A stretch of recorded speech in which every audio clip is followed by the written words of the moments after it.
Hello বন্ধুরা, ময়রা কিচেনের পক্ষ থেকে সবাইকে স্বাগত। আজকের রেসিপি আলু দিয়ে বেগুন দিয়ে শিঙি মাছের ঝোল। তো দেখো, আমি এখানে আলু বেগুন কেটে আগে থেকে জলে ভিজিয়ে রেখেছি, আর সাথে দেব অল্প কটা কলমি শাকের ডোক। এখানে শিঙি মাছ কেটে আমি ভেজে রেখেছি। চলো রান্নাটা শুরু করা যাক। কড়াটা গরম করে নিয়ে তাতে সর্ষের তেল দিয়ে দিয়েছি। এবারে দেব গোটা জিরে, কুচনো পেঁয়াজ। পেঁয়াজটা লাল লাল ভাজা হয়ে গেছে, ওর মধ্যে দিয়ে দেবো কেটে রাখা আলু। এবারে দিয়ে দেব কেটে রাখা বেগুনগুলো। ভালো করে আলু বেগুনটা ভেজে নেব।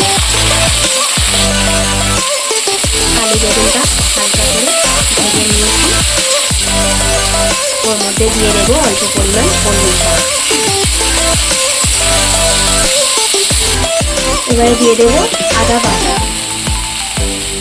দিয়ে দেবো হলুদ গুঁড়ো, লঙ্কা গুঁড়ো, জিরে গুঁড়ো, শেষে দেব লবণ।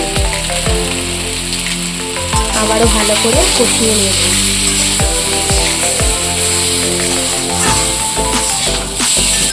অল্প পরিমাণ জল দেব।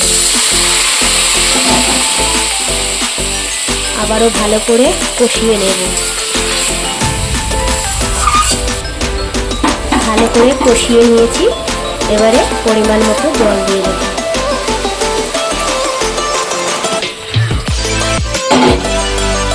কিছুক্ষণ ফুটতে দেব। দেখো, তরকারি ফুটে উঠেছে।